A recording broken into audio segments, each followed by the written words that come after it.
Assalamualaikum warahmatullahi wabarakatuh. Nama saya Nadini, Prodi Pendidikan Ekonomi Asiang semester 1 Universitas Pancasakti. Di sini saya akan menjelaskan tentang materi PPKN.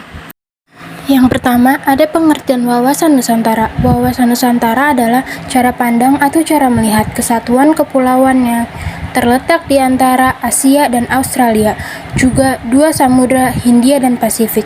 Menurut para ahli, pertama, Menurut Prof. Wan Usman, wawasan Nusantara adalah cara pandang bangsa Indonesia mengenai diri dan tanah air sebagai negara kepulauan dalam segala aspek kehidupan yang beragam.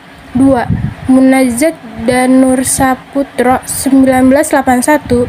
Menurut Munajat Saputro, wawasan Nusantara adalah cara pandang bangsa Indonesia tentang diri dan lingkungan dalam eksistensi yang saling berhubungan serta penerapan di tengah lingkungan berdasarkan asas Nusantara.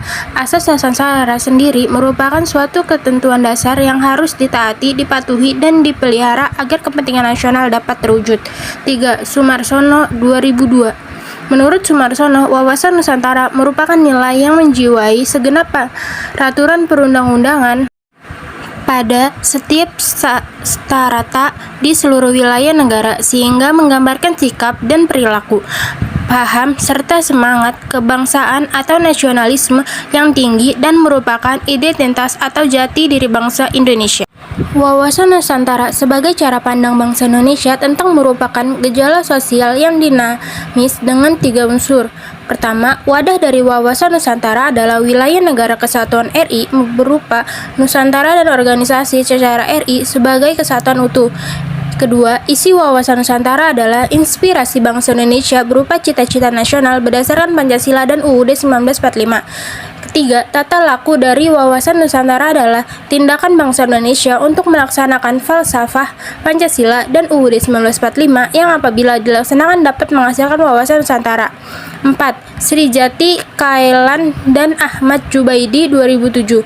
Menurut Srijati Kailan dan Ahmad Jubaidi, wawasan Nusantara ialah cara pandang bangsa terhadap diri dan lingkungan berdasarkan Pancasila dan UUD 1945 serta sesuai wilayah geografis Nusantara yang menjiwai kehidupan bangsa demi mencapai tujuan dan cita-cita nasional. Berikut fungsi wawasan Nusantara. Tujuan wawasan Nusantara adalah mewujudkan nasionalisme yang tinggi, segala aspek kehidupan rakyat yang lebih mengutamakan kepentingan nasional dibandingkan kepentingan individu, kelompok, golongan, suku, atau daerah.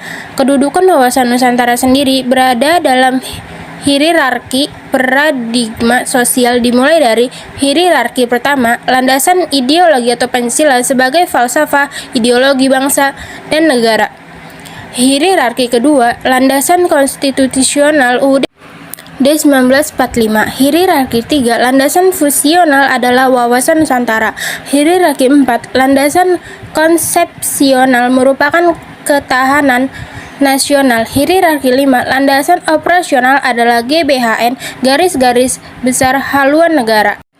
Jika mengacu pada pengertian wawasan Nusantara sebagai fungsi utama dari wawasan Nusantara adalah sebagai panduan, pedoman, acuan bagi bangsa Indonesia dalam negara. Fungsi wawasan Nusantara sendiri terbagi lagi ke 4 kategori, yaitu wawasan pertama dan keamanan nasional mengarah pada pandangan geopolitik negara Indonesia. Pandangan tersebut mencakup tanah air serta segenap wilayah negara Kesatuan Republik Indonesia. Kedua, wawasan kewilayahan Indonesia termasuk pemahaman mengenai batasan wilayah Indonesia agar terhindari dari potensi sengketa dan negara lain.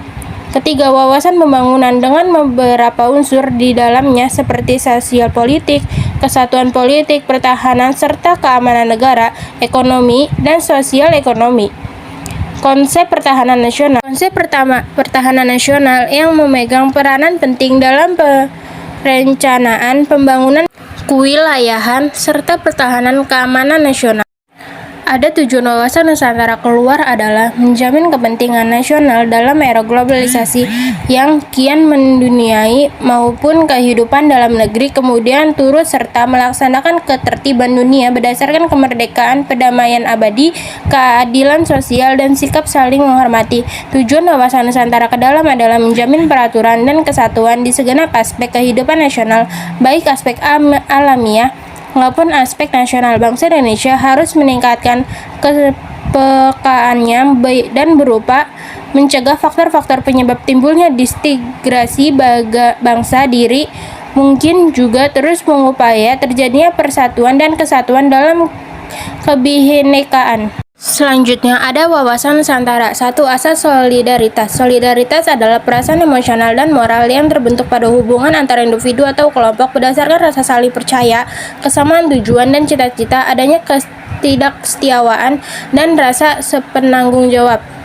Asas kejujuran. Kejujuran dalam berpikir serta bertindak menjadi sebuah asas wawasan Nusantara yang sangat penting. Berani berpikir dan bertindak hanya yang sesuai dengan fakta serta kenyataan wajib dilakukan demi mencapai kemajuan.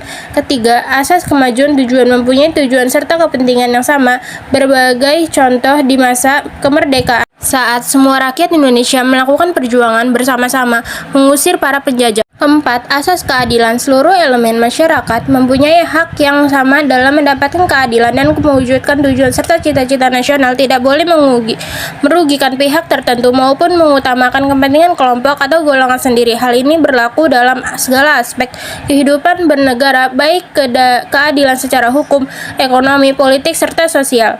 5. Asas kerjasama. Dengan adanya kesadaran pada tujuan serta kepentingan yang sama akan menciptakan kerjasama antara elemen masyarakat. Kerjasama serta koordinasi tersebut dapat dilaksanakan atas dasar kesetaraan agar terciptanya efektivitas dalam mencapai tujuan bersama, sebab kebersamaan dan gotong royong ini akan memudahkan serta meringankan suatu pekerjaan, termasuk dalam menghadapi tantangan terhadap implementasi wawasan Nusantara.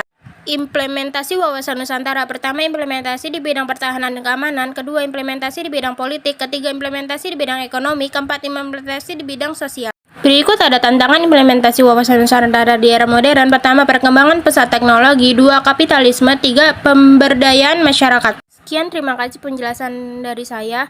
Bila ada kekurangan saya mohon maaf. Wabillahi taufiq wa hidayah. Wassalamualaikum warahmatullahi wabarakatuh.